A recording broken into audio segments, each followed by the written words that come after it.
Voilà. Pendant que les autres sont en train de lécher le cul français en France, à Paris, il y a un qui est en train de faire son job au Cameroun. Pensez-vous que entre celui qui est en train de faire le lèche-botte à Paris et celui qui, lui, est en train de faire le job sur le terrain, vous pensez que les Camerounais vont prendre qui au sérieux? Hein? Supposons qu'on enlève même la candidature du président Paul Biya. On met Cabral Libi d'un côté. On met votre plaisantin de l'autre côté. Vous pensez que qui peut faire l'unanimité au Cameroun? Quand on voit Cabral Libi faire des descentes sur le terrain, certains vont me dire ici que mais oui, Cabral Libi était aussi en France. Cabral Libi n'est pas allé faire quand même un gigantesque métier à Paris pour attirer les foules. Hein?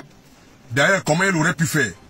Quand il y a la meute de la basse, la meute tribale, qui s'attaque à tous ceux qui veulent faire des choses en France, sauf les leurs. Voilà celui qui fait le job sur le terrain. Les autres là, c'est des plaisantins. Parlons de l'élection présidentielle 2025 au Cameroun. Le gouvernement nous a annoncé que les pièces d'identité, carte nationale d'identité, pouvaient être fournies dans les meilleurs délais, ne dépassant pas les 72 heures. Est-ce que nos frères qui vivent la réalité quotidienne peuvent l'attester? Est-ce que c'est vrai? Et si c'est vrai, on va passer à la deuxième. Est-ce que il y a l'accessibilité au niveau des bureaux d'inscription pour les listes électorales?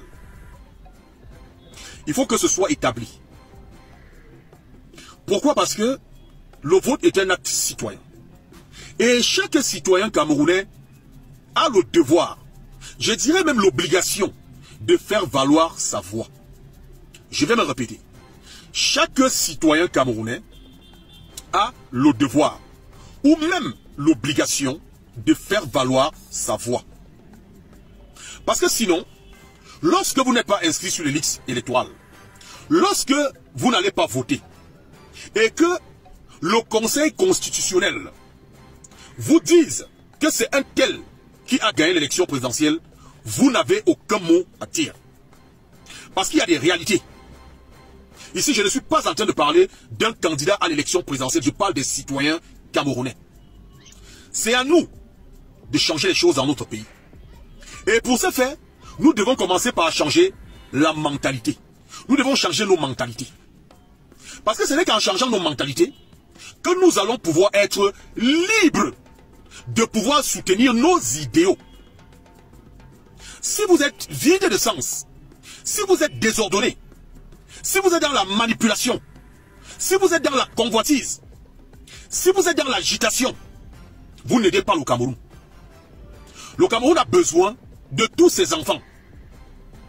C'est-à-dire, nous devons nous asseoir autour d'une table, chacun libre de ses mouvements, sans être influencé par qui que ce soit, et d'aller voter son candidat. Parce que si nous voulons une démocratie, la démocratie consiste à ne pas être influencé par un X ou Y. Et c'est là où j'appelle les citoyens camerounais à quitter les réseaux d'agitation, de conspiration, de manipulation, de déstabilisation de notre pays. Parce que il y a beaucoup de choses qui se passent aujourd'hui sur Internet. Et les gens qui sont naïfs prennent ça pour argent comptant. Il y a beaucoup d'enjeux dans notre pays.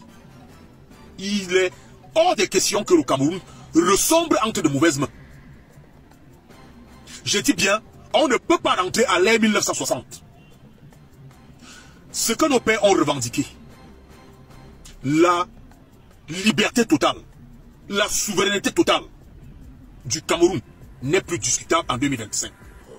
Donc peu importe la personne qui devra prendre le Cameroun en 2025, se doit d'être là pour le peuple camerounais, pour la souveraineté du peuple camerounais, pour la liberté du peuple camerounais. Quand je dis liberté, c'est toute forme de liberté, pas du libertinage. Sortez de la conspiration, sortez de la manipulation, sortez des réseaux d'agitation, sortez de tous ces réseaux qui visent à déstabiliser le Cameroun. Souvenez-vous de nos pères qui ont perdu leur vie pour la souveraineté du Cameroun. Ils ont perdu leur vie simplement parce qu'ils ont réclamé, revendiqué un Cameroun libre, indépendant, souverain. C'est de ça qu'il est question. Est-ce que vous avez la possibilité de vous inscrire librement dans les bureaux de vote? Est-ce que vous avez la possibilité d'avoir vos CNI? Vos réactions en commentaire peuvent aussi nous aider à dénoncer si jamais ces conditions ne sont pas réunies. Le Cameroun a besoin de tous ses enfants. Ceux qui veulent me traiter de sardinat, je leur dis je suis Camerounais. Et ceux qui veulent me traiter de tontinat, je leur dis je suis Camerounais. Et en tant que Camerounais, nous avons un devoir citoyen, c'est d'accompagner les institutions de notre pays. Pas dans le désordre, pas dans les invectives, pas dans les insultes, pas dans la calomnie, pas dans les conspirations. Non à la conspiration. Non à la conspiration. Les enjeux sont majeurs. Le peuple camerounais est un peuple sérieux. Beaucoup de gens se posent la question de savoir pourquoi certains Camerounais pensent que Kamto ne sera jamais président du Cameroun. C'est exactement pour ce qui est en train de se passer à Paris en ce moment. Il y a quelques mois derrière, des Camerounais se réjouissaient des postes de Kémy Séba qui disait soutenir l'opposition camerounaise. Kémy Séba qui parle des sujets de panafricanisme, qui s'est d'ailleurs vu refuser le passeport français pour sa liberté d'expression et son esprit libre. La question que je me pose aujourd'hui, c'est que tous ces gens qui se réjouissaient, comment se sent Kémy Séba lorsqu'il voit la personne qui dit soutenir au Cameroun aller tenir un gigantesque meeting à Paris, laissant son Cameroun natal? Beaucoup de personnes vont me poser la question ici en commentaire. Est-ce que s'il avait fait ce meeting au Cameroun, le gouvernement camerounais allait laisser Kamto faire un meeting? La première question, c'est de savoir pourquoi Kamto ferait un meeting au Cameroun. Puisque jusqu'ici, sa candidature reste encore une incertitude. Ça, c'est la première chose. Et la deuxième chose, Kamto aurait mieux fait d'organiser ce meeting au Cameroun, histoire que le monde entier voit comment le gouvernement camerounais est venu chasser les militants de Kamto lors de ces meetings. Ça aurait été l'occasion pour Kamto de renouer la relation avec le peuple camerounais qui veut diriger demain. En gros, le peuple camerounais qui vit au Cameroun ne fait pas partie des projets de Kamto. C'est d'ailleurs la raison pour laquelle c'est la diaspora camerounaise qu'il met toujours en avant. Pourquoi? Parce que Kamto est conscient que, avec la diaspora camerounaise, il peut leur raconter ce qu'il veut, comme il veut, parce que ce sont des gens qui font ce qu'on appelle un suivisme moutonnier. Tenez-vous tranquille. Kamto n'a pas choisi d'aller faire ses meetings en Europe au hasard. C'est ce qu'on appelle une étude de comportement des individus. Il sait qui il a en face de lui. Kamto ne peut pas vouloir diriger le Cameroun et aller faire un meeting à Paris. C'est pas la première fois que ça arrive. Les fois précédentes, c'était des rassemblements pour revendiquer une certaine victoire. Donc, lui seul sait laquelle. Aujourd'hui, Kamto informe à l'opinion nationale et internationale qu'il fait un gigantesque meeting à Paris, en France, pour être président de la République du Cameroun. Mais soyons sérieux. Qu'est-ce que son ami Franklin Nyamsi dit de ces meetings-là? Qu'est-ce que Kémy Séba dit de ces meetings-là? J'imagine que lorsque Ibrahim Traoré voit ce genre de cinéma, il en rigole encore. Lorsqu'on parle d'alternance, notre alternance au Cameroun, ce n'est pas un problème d'individu. Nous n'avons pas un problème avec des individus. C'est l'alternance au sein d'un système. Le système néocolonial. D'ailleurs, la France elle-même sait pertinemment que bon nombre d'Africains sont aujourd'hui dans ce que nous appelons l'éveil des consciences. L'horloge a sonné. Gling-glong. Et ils ont besoin aujourd'hui des larbins. Je pèse le mot. Ils ont besoin des larbins. Comme des individus qui se réclament comme étant les sauveurs du Cameroun. Kamto est tout, sauf un sauveur du Cameroun. On vous a longtemps parlé de la situation politique de Kamto. Aujourd'hui, Kamto et son mouvement pour la Renaissance reconnaissent d'ailleurs qu'en 2026, ils ne vont pas participer encore à une élection au Cameroun parce que ils vont céder la place à la personne qui va leur permettre d'accéder aujourd'hui, si jamais cela arrive à la magistrature suprême. Comment ce sont donc ces gens qui font le suivisme moutonnier? Comment ce sont les éléments de la base et du MRC? Lorsque depuis des mois et des mois, depuis des années, nous sommes en train de vous dire que le fait de refuser d'aller aux élections législatives et municipales, vous vous êtes tiré une balle dans le pied.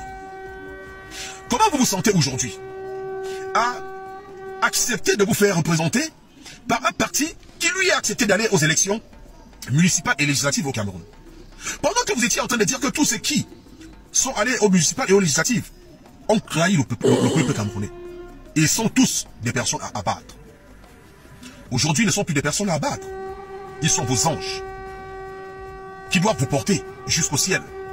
Mais sachez qu'avant d'arriver au ciel, on aura beau faire de couper ses ailes. Peuple camerounais, dites-vous une seule chose.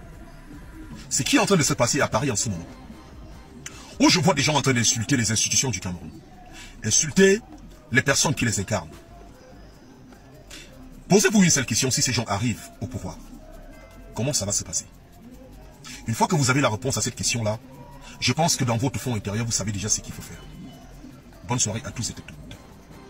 Aucun contenu ou texte constitutionnel ne m'interdit de me présenter à l'élection présidentielle.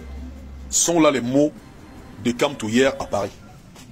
J'espère qu'à partir de cet instant, les membres de la base et du MRC qui étaient en train de faire les slogans du mandat impératif, à partir de cet instant comprennent que Kamto, en tant que juriste, sait lui-même pertinemment que sur la bannière du MRC, il ne peut pas être présenté comme candidat au Cameroun. C'est la raison pour laquelle il a tenu à rappeler aux uns et aux autres.